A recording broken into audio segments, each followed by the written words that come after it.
बिस्मिल्लाहिर्रहमानिर्रहीम। अस्सलाम वालेकुम नाज़रीन, आप यूट्यूब चैनल देख रहे हैं। मैं इमरान खान हूँ। देखें, इमरान खान साहब की जो रिहाई है वो है पाकिस्तान का सबसे बड़ा मसला। यानी इस वक्त लोग ये समझते हैं कि पाकिस्तान के मसाइल का हल इमरान खान के पास है। वैसे भी वो पाकिस्तान के सबसे मकबूल सियासी लीडर हैं, तो लोग चाहते हैं कि वो बाहर आ जाएं। हर आदमी इसके बारे में बात कर रहा है। तो दो चीज़ें अभी बहुत ज़्यादा वायरल हो रही हैं, और ये बातें जो हैं एस्टेब्लिशमेंट के प्लेटफॉर्म से बाहर आई हैं। ऐसा नहीं है कि इमरान खान साहब ने कोई दावा किया या उनके साथियों ने कोई दावा किया। हत्ता कि जो असद कैसर साहब हैं, जो नॉर्मली मुज़ाकरात के अंदर रहते हैं, और जब भी कोई मुज़ाकरात की बात होती है तो इमरान खान साहब उनको फ्रंट लाइन पर रखते हैं, उन्होंने भी कह दिया कि इमरान खान साहब के अभी कोई मुज़ाकरात हो नहीं रहे या कुछ चीज़ों में तब्दीली आ नहीं रही, या इमरान खान साहब की रिहाई के बारे में उनके पास कोई खबर नहीं है।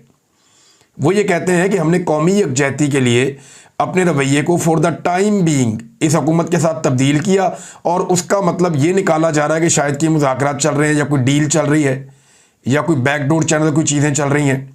तो ऐसा कुछ नहीं है।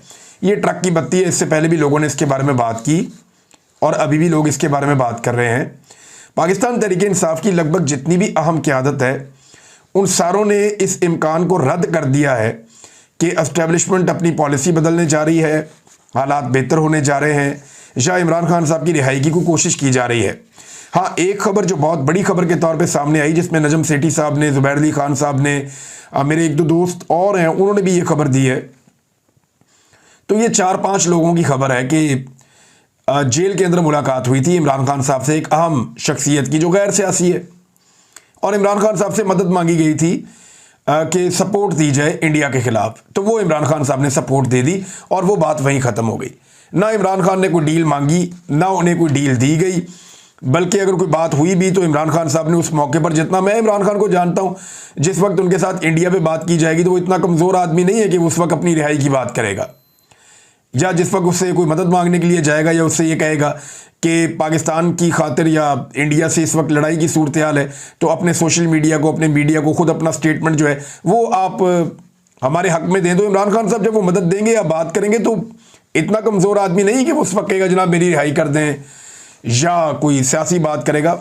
वो इमरान खान की तबीयत भी ऐसी नहीं है, मुझे नहीं लगता उन्होंने ये बात की होगी। दूसरी जानिब से बात हो तो हो। अब देखें, दो तरह की खबरें हैं। सहाफ़ी, दानिश्वर, सियासतदान सारे फंस गए हैं, मुश्किल में पड़ गए हैं। जो लोग ये कहते हैं, देखो अवाम तो बाहर देखना चाहती है इमरान खान को, अक्सरियत ये कहती है, मगर फैसला ये अदालतों में नहीं होना इमरान खान के बाहर आने का, ये फैसला कहीं और होना है। जिस वक्त देखें, अब इमरान खान को उसूली तौर पे जेल में होना ही नहीं चाहिए, क्योंकि उनके तकरीबन सारे केसेस फारग हो गए हैं।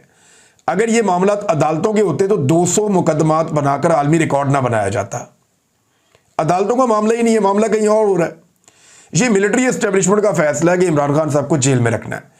जिस वक्त मिलिट्री एस्टेब्लिशमेंट अदालतों के ऊपर से अपना दबाव और कंट्रोल हटा लेगी, इमरान खान साहब 1 हफ्ते में बाहर आ जाएंगे, इससे ज़्यादा टाइम लगेगा भी नहीं। अब जो लोग ये खबर देते हैं ना कि कोई बातचीत चल रही है या इमरान खान साहब की कोई मुलाकात हुई है, उन पर इल्ज़ाम लग जाता है कि ये तहरीक को नाकाम बनाने की कोशिश कर रहे हैं, साजिश कर रहे हैं। तो क्या कोई इतनी बड़ी तहरीक का मोमेंटम बन चुका है जिसको नाकाम बनाने की साजिश हो रही है? तो देखें, इससे पहले 2 दफ़ा मोमेंटम बना, 2 दफ़ा तहरीक ख़राब हो गई। और हर मरतबा जब तहरीक का मोमेंटम बनता है तो उस वक्त ये खबर ज़रूर दी जाती है कि कहीं ना कहीं इमरान खान की रिहाई का कोई इम्कान पैदा हो गया, या मुज़ाकरात चल रहे हैं, या बातचीत हो रही है। तो उससे बज़ाहिर एक वजह यह भी होती है कि कुछ ना कुछ करके कुछ तहरीक को डाउन किया जाए। नंबर 2, जो लोग ये खबर दे रहे हैं कि ये ट्रक की बत्ती है बिल्कुल ही, तो उनके ऊपर इल्ज़ाम ये लगा दिया जाता है ये चाहते ही नहीं है इमरान खान बाहर आए। तो वो वाली खबर देने वाले भी फंस जाते हैं और ये वाली खबर देने वाले भी फंस जाते हैं। देखिए, अगर रिहाई होनी है इमरान खान की तो मिलिट्री एस्टेब्लिशमेंट ने ये फैसला करना है कि वो दबाव बंद कर रहे हैं अदालतों पर और सिस्टम के ऊपर। अदरवाइज ऐसे तो इमरान खान साहब बाहर नहीं आते। फिर एक ही तरीका है कि कोई अवामी इनकलाब आ जाए, बहुत बड़ी तादाद में लोग निकल आए, लाखों लोग सड़कों पर हों और सड़कों पर फैसला कर लें और अपने लीडर को छुड़वा लें दबाव डाल के। एक तो तरीका ये हो सकता है, और दूसरा तरीका यह है कि अदालतों से छूट जाएं। अदालतों के ऊपर जितना दबाव है, जैसे उन्हें कंट्रोल किया जा रहा है, वहां से तो इस हालत में नहीं छूटते इमरान खान साहब जब तक कि एस्टेब्लिशमेंट ये दबाव खत्म नहीं करती। अब सवाल यह है कि वो कौन से किरदार हैं जो नहीं चाहते कि इमरान खान साहब बाहर आए, या जिन्होंने ये फैसला करना है कि इमरान खान ने बाहर आना है या नहीं आना। पहला किरदार तो खुद इमरान खान है। इमरान खान का अपना एक करैक्टर है और वो ये कहते हैं वो नवाज शरीफ नहीं बनना चाहते, यानी वो नवाज शरीफ की तरह बाहर नहीं आएंगे, वो अपने तरीके से बाहर आएंगे। अब ये सबसे बड़ी रुकावट है, क्योंकि नवाज शरीफ बना के ही इमरान खान को बाहर लाना चाहता है ये सिस्टम। इमरान खान ये नहीं चाह रहे। दूसरा इसके अंदर किरदार आ जाता है मिलिट्री एस्टेब्लिशमेंट का। अब मिलिट्री एस्टेब्लिशमेंट जो है वो एक ताकतवर और मकबूल लीडर इमरान खान का खुलेआम मुकाबला नहीं कर सकते और अपने मफादात के लिए इमरान खान साहब को खतरा समझते हैं। तो वो क्यों चाहेंगे कि इमरान खान साहब अपनी पूरी ताकत के साथ फुल स्विंग में बाहर आ जाएं। नंबर 3, सियासी अशराफिया। ये जो आपकी पीडीएम की जमातें हैं, स्टेटस को जो पुरानी जमातें चलती आ रही हैं, अब ये सारी जमातें क्यों चाहेंगी इमरान खान बाहर आए? इनकी तो बकाई इसमें है इस वक्त कि मिलिट्री एस्टेब्लिशमेंट और इमरान खान की जंग चलती रहे, इमरान खान अंदर रहे, यही स्टेटस को ये जारी रहे, इसी तरह चीजें चलती रहे, इसी में इनकी बका है। इमरान खान के वजूद के साथ इनका सियासी वजूद नहीं चल सकता। नवाज शरीफ साहब की सियासी लाश पड़ी हुई है, उससे ताफुन उठ रहा है। हालात ये हो गए हैं कि नवाज शरीफ साहब ने जंग डिजाइन करने का दावा करवाया कि जंग मैंने डिजाइन की है। कई टाउट्स ने ये खबरें दे दी कि मियां साहब तो जनाब इस्लामाबाद में पता नहीं नक्शे बना रहे थे, क्या कर रहे थे, क्या कुछ कर रहे थे, 2 रातें जागते रहे और पता नहीं क्या कुछ करते रहे। हालांकि 5 दिन तक इनके मुंह से उफ तक नहीं निकली, बल्कि मोदी के खिलाफ या आरएसएस के खिलाफ या भारत की जो धमकियां उनके खिलाफ अभी तक इन्होंने एक लफ्ज नहीं बोला, नवाज शरीफ ने और इसके पूरे खानदान ने। तो मामला यह है कि जिन्होंने ये कहानियां सुनाई उनको ये नहीं नजर आ रहा कि जहां सेलिब्रेशन हो रही है वहां नवाज शरीफ हर जगह से गायब है। कहीं आपको नवाज शरीफ नजर ही नहीं आते। ना अखबारों के अंदर जो इश्तिहारात लगाए गए उसमें नवाज शरीफ गायब, जहां यौम तशक्कुर की तकरीब मनाई गई वहां पे भी नवाज शरीफ गायब। तो जहां पे जो चीज भी की है नवाज शरीफ ने, आप गौर करें, किसी जगह पे सेलिब्रेशन नहीं की। ये जो पाकिस्तान ने एक लड़ाई जीती है एयरफोर्स की, इसमें किसी जगह पे सेलिब्रेशन नहीं की नवाज शरीफ ने। वो बड़ी खामोशी के साथ रहे हैं, बस स्टेटमेंट जारी कर देते हैं, उसमें भी नरेंद्र मोदी का किसी किस्म का कोई हिस्सा नहीं होता। अब नाज़रीन, पाकिस्तान की एस्टेब्लिशमेंट को बड़ा रिलीफ मिला है। ये जो मौजूदा हालात पैदा हुए ना, कौमी यकजहती पैदा हुई है, अवाम खड़ी हो गई अपनी फोर्सेस के साथ इंडिया के खिलाफ। तो अपनी फोर्सेस के साथ ही खड़े होना था, और कहाँ खड़े होना था उन्होंने। तो इसमें ना एस्टेब्लिशमेंट को बड़ा रिलीफ मिला है। 3 साल से एस्टेब्लिशमेंट इंतहाई गैर मकबूल थी और इनकी ऐसी तैसी हो गई थी अवाम के और इनके बीच में बहुत ज़्यादा फासले बढ़ गए थे, वो कुछ हद तक कवर हुए। अब यहाँ पे जो है वो भारत के साथ जो मुठभेड़ है उसका फ़ायदा हुआ। आर्मी चीफ गए मैच देखने के लिए, वहाँ हमने मनाजिर देखे, वो खुश हो रहे थे, मैच देख रहे थे आर्मी चीफ। DGISPR जो है वो स्कूल में चले गए बच्चों के पास। अच्छा, एस्टेब्लिशमेंट ना इससे पहले भी गलत अंदाजे लगाकर फंस गई थी। 2022 में एस्टेब्लिशमेंट के गलत अंदाजों ने 3 साल तक उन्हें निकलने नहीं दिया इस दलदल से। और अब मुझे ऐसा लगता है कि एस्टेब्लिशमेंट एक मरतबा फिर गलत अंदाजे लगा रही है, और ये अंदाज़ा मैंने लगाया DGISPR की बातचीत से। DGISPR ने जो बात की है ना, उससे मुझे अंदाजा हो रहा है कि मामला थमेगा नहीं, मामला अभी आगे बढ़ेगा। वो कहते हैं जो कहते थे फौज अपना काम नहीं करती, उनसे सवाल करें फौज ने अपना काम किया या नहीं किया। फिर उन्होंने कहा कि बच्चों से बात करते हुए वो कह रहे थे, क्या आज आप उनको जिम्मेदार नहीं ठहराएंगे कि तुम कौन होते हो जो अफसरों और जवानों के खिलाफ बातें करते थे, मुल्क में होने वाली दहशतगर्दी के पीछे भारत है। फिर ये सारी बात की, लेकिन मुझे उनकी बात से अंदाज़ा हुआ कि अभी भी एस्टेब्लिशमेंट को बड़ा गुस्सा है, मिलिट्री एस्टेब्लिशमेंट को बड़ा गुस्सा है, और वो पाकिस्तान तहरीक इंसाफ से अभी तक उनका दिल भरा नहीं है। ये जो स्टेटमेंट है ना, इससे पहले तो वो शुक्रिया अदा कर चुके हैं पाकिस्तान तहरीक इंसाफ का या सोशल मीडिया के नौजवानों का, लेकिन अब एक और रुख दिया है। देखिए, मैं एक चीज़ क्लियर करना चाहता हूँ DGISPR साहब से कि जिन लोगों ने तनकीद की है ना, उन्होंने फ़ौज की लड़ाई के ऊपर कभी तनकीद नहीं की, फौजी बॉर्डर पे खड़े हो इसके ऊपर कभी तनकीद नहीं की, फौजी अपनी फौजी ट्रेनिंग कर रहे हो इसके ऊपर कभी तनकीद नहीं की, फौजी क़यादत जो है वो जंग की तरबियत कर रही हो या जंग के मैदान में हो या जंग के हवाले से प्लानिंग कर रही हो, मनसूबाबंदी कर रही हो, जंगी दिफाई तैयारियां कर रही हो, मशकें हो रही हो, उसके ऊपर कभी तनकीद नहीं की। तनकीद ये आपका असल काम है, इस पर तनकीद हो ही नहीं सकती, कोई करता ही नहीं है। तनकीद होती है जब 4 मरतबा मार्शल लॉ लगाया जाता है, तनकीद होती है जब मिलिट्री एस्टेब्लिशमेंट हुकूमतें बनाती है और हुकूमतें गिराती है, जो इनका काम नहीं है। मीडिया और अदलिया और पार्लिमान को जब कंट्रोल किया जाता है तब तनकीद होती है, जब जबरी तौर पे इंसानों को लापता किया जाता है तो तनकीद होती है, जब अवामी मैंडेट की तौहीन की जाती है तो तनकीद होती है, जब आइन की धज्जियाँ उड़ाई जाती हैं, बार बार उड़ाई जाती हैं, वक्त पे इलेक्शन भी नहीं करवाया जाता तब तनकीद होती है, जब अपने हलफ से बेवफाई की जाती है तो इन बातों पर तनकीद बिल्कुल दुरुस्त है। अच्छी है, ये तनकीद जो जायज़ है वो होनी चाहिए। और जब भी कोई भी इदारा अपनी आईनी हुदूद से तजावुज़ करे तो उसका मुहासबा ज़रूर होना चाहिए। DGI SPR बताएं ना कि किस जगह पे कोई ऐसी तनकीद पाकिस्तानियों ने की है या पाकिस्तान के नौजवानों ने की है जहां पे फ़ौज अपना काम कर रही थी और नौजवानों ने और पाकिस्तानियों ने उनके ऊपर तनकीद शुरू कर दी। ऐसा तो नहीं हुआ। वो तो बहुत आटे में नमक के बराबर कुछ लोग हो सकते हैं, वो हर मुआशरे में हर मुल्क में होते हैं, इंडिया में भी हैं, अमेरिका में भी हैं, यूरोप में भी हैं, आटे में नमक के बराबर, लेकिन वो नुमाइंदगी नहीं करते पूरे पाकिस्तान की। ये जो पाकिस्तानियों ने तनकीद की है वो एक गैर आईनी किरदार के ऊपर तनकीद की है। वो तनकीद की है बंद कमरों के उन फैसलों पर जो अवामी मैंडेट के खिलाफ गए या अवामी राय के खिलाफ गए। तो वो तनकीद तो बिल्कुल जायज़ थी और बिल्कुल दुरुस्त तनकीद थी और इसी तनकीद से पाकिस्तान आगे बढ़ेगा।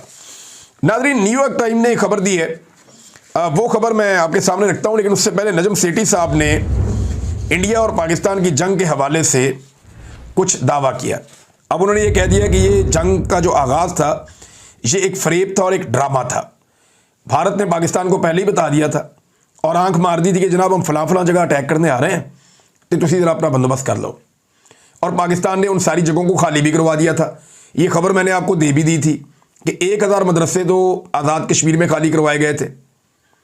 फिर जो यहाँ पे था मुरीदके वाला वो भी खाली करवाया गया, भावलपुर वाला वो भी खाली करवाया गया। बाकी जहाँ जहाँ पे इंडिया ने अटैक किया वो तमाम मदारिस और वो जगहें, वो मस्जिदें पहले से खाली करवा ली गई थी। वहाँ शहादतें इसीलिए कम हुई हैं, वरना हज़ारों लोग वहाँ पे मौजूद होते हैं। तो इंडिया ने पहले पाकिस्तान को आगाह किया कि हम ये करने जा रहे हैं। वो तो अपने लोगों को इसका मतलब बेवकूफ़ बना रहा था। वो तो सिर्फ और सिर्फ चंद इमारतें गिरा के भारत के अंदर अपनी सियासत खड़ी करना चाह रहे थे और पाकिस्तान को आइडिया था कि ये कहां पे आकर अटैक करेंगे, इसके बावजूद उन्होंने अटैक कर दिया। अब ये दोनों मुल्कों की क़यादत के ऊपर एक बड़ा संगीन किस्म का मामला बन जाता है। इस पर राहुल गांधी ने एक ट्वीट किया है और ये जो स्टेटमेंट है ये उनके फॉरेन मिनिस्टर ने दिया है भारत के। राहुल गांधी कहते हैं informing Pakistan at the start of our attack was a crime. ये एक जुर्म था कि हमले के आगाज से पहले पाकिस्तान को आगाह किया जाए।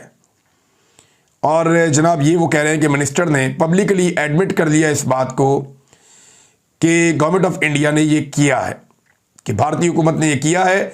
ये बात जो है वो फॉरेन मिनिस्टर ने बाकायदा इसको एग्री कर दिया है, इसको मान लिया है और ये बात जो है एडमिट कर ली है। अब 2 सवाल उठाए राहुल गांधी ने, ये बड़े अहम सवाल हैं। नंबर 1, उन्होंने कहा कि ये करने के लिए आपको ऑथोराइज्ड किसने किया था, यानी ये करने की अथॉरिटी आपको किसने दी थी कि आप पाकिस्तान को आगाह करें कि हम फला जगह अटैक करने आ रहे हैं, लिहाजा आप अपना बंदोबस्त कर लें। ये अथॉरिटी पाकिस्तान को बताने की भारत की हुकूमत को किसने दी थी? राहुल गांधी ने पहला सवाल उठाया। दूसरा सवाल राहुल गांधी ने जो उठाया वो ये है कि how many aircraft did our air force lose as a result, और इसके नतीजे में हमारी एयरफोर्स ने अपने कितने तैयारे खो दिए। अब ये दोनों सवाल आपस में बहुत मिलते हैं। देखें, पहले वो कह रहा है कि ये इंफॉर्मेशन पाकिस्तान को किसने दी, और क्योंकि आपने पहले पाकिस्तान को ये इंफॉर्मेशन दी थी लिहाजा जब आपके तैयारे गए और जाकर उन्होंने मुख्तलिफ जगहों पे अटैक किया तो ये इंफॉर्मेशन क्योंकि पाकिस्तान के पास पहले से थी तो इसके नतीजे में उनकी एयरफोर्स ने फौरी तौर पर रद्द-ए-अमल दिया और आपके तैयारे तबाह कर दिए। अब आप ये बताएं कि कितने तैयारे पाकिस्तान ने तबाह किए इस इंफॉर्मेशन को देने के नतीजे में, और ये एक जुर्म है जो आपने किया। ये भारत में मुकदमा बना के राहुल गांधी ने भारतीय हुकूमत के गले में डाल दिया। अब अगर वहां की हुकूमत इस मामले को ठीक तरीके से टैकल ना कर पाई और वहां की अपोजिशन ने इस मामले को तगड़े तरीके से उठा लिया तो याद रखिएगा भारत जैसे मुल्क में यह बहुत बड़ी मुसीबत बनने जा रही है बीजेपी के लिए। पाकिस्तान के अंदर बहरहाल कुछ नहीं होगा। पाकिस्तान में आपको पता है एस्टेब्लिशमेंट जो चाहती है जहां चाहती है मामला ले जाती है। नजम सेठी साहब ने खुलकर बता दिया कि ये लड़ाई शुरू में एक ड्रामा थी और जिस तरीके से ये ड्रामा हुआ है, और वो ये भी कह चुके हैं कि पाकिस्तान ने कोई जवाब नहीं देना था, ये फैसला भी हो चुका था। हालांकि हम सब बार बार कहते जवाब दो जवाब दो जवाब दो। तो नजम सेठी ने बताया जनाब कि नूर खान एयरबेस पे अगर भारत अटैक ना करता तो फिर ये जवाब कभी भी ना देते, लेकिन फिर मजबूरन बाद में पाकिस्तान को जवाब देना पड़ा क्योंकि एयरफोर्स को खड़े खड़े ही वो तबाह करने की कोशिश कर रहे थे। तो इससे अच्छा है कि हवा में जाएं और जाकर मुकाबला करें, और शानदार मुकाबला किया पाकिस्तान एयरफोर्स ने। अब नाज़रीन, मैं ये जो आपको कह रहा हूं ना कि किसी किस्म का कोई मफामत नहीं होने जा रही, मुझे जो दिखाई दे रहा है, क्योंकि मुस्लिम लीग नून का एक खास मीडिया सेल एक्टिव किया गया है। इसकी बड़ी ज़बरदस्त कोऑर्डिनेशन इदारे के लोगों के साथ भी है मेरी इंफॉर्मेशन के मुताबिक, और एक मरतबा फिर से गद्दारी का चूरन बेचना शुरू कर दिया गया है। इमरान खान साहब, उनकी पार्टी पाकिस्तान तहरीक-ए-इंसाफ और उसके लोग, और मीडिया की वो आवाज़ें जिन्हें नवाज शरीफ और उसके सहूलतकार काबू नहीं कर पाए, खरीद नहीं पाए, डरा नहीं पाए, उनके खिलाफ गद्दारियों के फतवे अब जारी किए जा रहे हैं। और इस नफरत को फैलाने में वो अकाउंट्स पेश हैं जिन्हें मरियम नवाज फॉलो करती है खुद से। तो धड़ाधड़ जो है वो गद्दारियों के, बगावतों के, इनके फतवे फैलाए जा रहे हैं, मुल्क दुश्मनी के टाइटल बांटे जा रहे हैं लोगों में, और उसमें इस नाचीज़ का नाम भी है, बहुत सारे और लोगों के नाम भी हैं, और ये डेलिबरेटली किया जा रहा है। तमाम इख्तलाफी आवाज़ों को दबाने की पूरी कोशिश की जा रही है। ये सारे अकाउंट्स नवाज शरीफ और उसके खानदान से अब तक ये पूछने में मुकम्मल तौर पर नाकाम है, जो ये प्रोपेगेंडा कर रहे हैं कि भाई 5 दिन तक तुम्हें क्या हो गया था, तुम क्यों चुप थे 5 दिन तक, तुमने एक लफ्ज़ क्यों नहीं बोला, तुमने मोदी को जवाब क्यों नहीं दिया, तुमने अभी तक आरएसएस का या जो भारत की दुश्मनी है या उनकी ललकार है उसका जवाब तुमने अभी तक क्यों नहीं दिया। ये गद्दारी का सर्टिफिकेट बांटना है तो उनको बांटो। यही सारे अकाउंट इस सेल के ये मुकम्मल तौर पे खामोश थे जब इंडिया पाकिस्तान के खिलाफ प्रोपेगेंडा कर रहा था, और उस वक्त जिन लोगों ने उस प्रोपेगेंडा का जवाब दिया, आज ये सारे अकाउंट एक्टिव होकर उन लोगों के ऊपर फतवे लगा रहे हैं, उन लोगों को दीवार के साथ लगाने की कोशिश कर रहे हैं। लेकिन ये पहले भी इन्होंने ये खेल बहुत खेला है, ये अभी भी बहुत ये खेल खेलेंगे, क्योंकि एस्टेब्लिशमेंट का एक तरीकाकार होता है, याद रखिएगा, कि ये हमेशा अपने मुखालिफ को गद्दार डिक्लेयर करते हैं। किसी मौलवी के वफाद के खिलाफ आप आ जाएं तो वो आपका इस्लाम खतरे में हो जाता है, आप गुस्ताख हो जाते हैं। सियासतदान के खिलाफ आप हो जाएं तो आप फौरी तौर पे हो जाते हैं, वो आपको करप्ट कह देगा, बेईमान कह देगा। लेकिन अगर आप एस्टेब्लिशमेंट के मफाद के खिलाफ हो जाएं तो आपके ऊपर सबसे पहला फतवा लगता ही गद्दारी का है। तो यहां पे जो है वो गद्दारी वाला काम जो है वो एस्टेब्लिशमेंट की मदद के बगैर या उनकी मंशा के बगैर तो हो नहीं रहा, और ये काम अब से भी नहीं हो रहा, बहुत पुराना हो रहा है। हमेशा किरदार बदल जाते हैं, कभी इमरान खान गद्दार होता है, कभी नवाज शरीफ गद्दार होता है, कभी बेनज़ीर गद्दार होती है, कभी कोई सिक्योरिटी रिस्क होता है, कभी जरदारी गद्दार होता है, कभी जुल्फ़िकार अली भुट्टो गद्दार होता है, कभी फातिमा जिन्ना गद्दार होती है, कभी लियाकत अली खान गद्दार होता है, कभी शेख मुजीब गद्दार होता है, कभी कोई कभी कोई कभी कोई। तो ये गद्दार बदलते रहते हैं। लेकिन जिन्होंने आइन से गद्दारी की उनके ऊपर गद्दारियों के मामलात नहीं चलते, ये एक अफसोसनाक बात है। नाज़रीन, न्यूयॉर्क टाइम ने एक दावा किया और उन्होंने सबूतों के साथ ये बताया। न्यूयॉर्क टाइम ने बताया कि जनाब जो भारतीय मीडिया ने किया ये बहुत बड़ी ज़्यादती थी। जंगी जुनून में भारतीय मीडिया ने बढ़ चढ़ कर झूठ को फैलाया, जिसमें भारत के मीडिया के वो ग्रुप्स भी पेश हो गए जिनकी कोई क्रेडिबिलिटी थी, जिनके बारे में कहा जाता था ये ठीक खबर देते हैं, बैलेंस खबर करते हैं, लेकिन अच्छी साख थी उनकी, उन्होंने भी अपनी साख तबाह कर ली इस पाकिस्तान और भारत की लड़ाई के बीच में। भारतीय मीडिया जो है पूरा का पूरा एक ही लय में बह गया और उन्होंने वो कुछ कर दिया जो मीडिया को कभी सूट नहीं करता। और एक और मजे की बात यह है कि भारतीय मीडिया को एक और बड़ा शौक है कि वो अपने उर्दू प्रोग्रामों में भी पूरा सेगमेंट अंग्रेजी में कर देते हैं जानबूझकर, और वो इसलिए करते हैं ताकि इंटरनेशनली प्रोपेगेंडा कर सकें। मजे की बात यह है कि इस मरतबा उन्होंने इतना भोंडा प्रोपेगेंडा किया और उसका नतीजा इतना उलट निकला कि पूरी दुनिया को पता चल गया कि भारत क्या कर रहा था। झूठ भी बोला, फ्रॉड भी किया और इंटरनेशनल लैंग्वेज में किया ताकि सारी दुनिया को पता चले कि भारतीय मीडिया झूठ बोलता है। आज भारतीय मीडिया के ऊपर पूरी दुनिया में थू थू हो रही है। पाकिस्तान के मीडिया के अंदर भी बहुत सारे अजीबोगरीब किस्म के कैरेक्टर थे, बहुत सारे टाउट्स ने बड़ी अजीब चीज़ें की हैं, बहुत सारे रंगरूट यहाँ पे हमने देखे पाकिस्तान के मीडिया में, ऐसे अजीबोगरीब ज़मीन आसमान के दावे मिला दिए, कलाबे मिला दिए, लेकिन उनकी तादाद कम है, शुक्र है अल्लाह का। पाकिस्तान के मीडिया ने जो है, स्पेशली जो सोशल मीडिया है, उसने रिस्पॉन्सिबिलिटी का सबूत दिया है और उस तरह की हरकतें नहीं की जैसी हरकतें भारतीय मीडिया ने की हैं। भारत के मुकाबले में पाकिस्तान ने अपनी टीम बना दी है नाज़रीन, और उसमें बिलावल की क़यादत में कुछ पार्लियामेंटेरियंस को, कुछ ऐसे लोगों को जो सियासतदान है उन्हें इकट्ठा किया है। खुरम दस्तगीर हैं, एक दो लोग और हैं, इनर बानी खर हैं, इन लोगों को इकट्ठा किया कि ये जाएंगे और जाके दुनिया के ममालिक में बातचीत करेंगे और पाकिस्तान और भारत की जो मुठभेड़ हुई है इस बारे में दुनिया को आगाह करेंगे, पाकिस्तान का मुकदमा लड़ेंगे। बिलावल का तजुर्बा कम है, लेकिन कुछ तजुर्बाकार लोग इनके साथ हैं, उम्मीद करते हैं कि बिलावल लड़ सकेंगे। बिलावल ने कहा जी मैं बड़ी खुशी के साथ ये करने जाऊँगा। तो अब बिलावल का जो है वो वर्ल्ड टूर शुरू होता है, वो दुनिया में जाएंगे और जाकर बताएंगे दुनिया को कि पाकिस्तान और भारत के बीच में क्या चल रहा है और पाकिस्तान का इस पर मौक़िफ़ क्या है। हैरत अंगेज तौर पे अपोजिशन का कोई बंदा शामिल नहीं किया गया, जबकि भारत ने जो कमेटी बनाई उसमें अपोजिशन के लोगों को ज्यादा शामिल किया गया है। लेकिन यहां पे जो एस्टेब्लिशमेंट है वो अपोजिशन को समझती नहीं कुछ, या यहां की हुकूमत जो है वो अपोजिशन को दीवार के साथ लगाना ही अपनी ड्यूटी समझती है। जो कौमी काम है उसके अंदर तो अपोजिशन को शामिल करने, अपोजिशन का तो सारों का नाम ही ईसीएल में है। कौन जाएगा और जाकर कौन मुकदमा लड़ेगा पाकिस्तान का बैनुल अक़वामी सतह पे? तो हुकूमत ने यह जिम्मेदारी भी अपने पास ही रखी है। नादरीन, जाते जाते एक और बहुत बड़ी खबर है, और यह खबर यह है कि डोनाल्ड ट्रंप ने दुनिया की तारीख का सबसे बड़ा सौदा मार लिया है।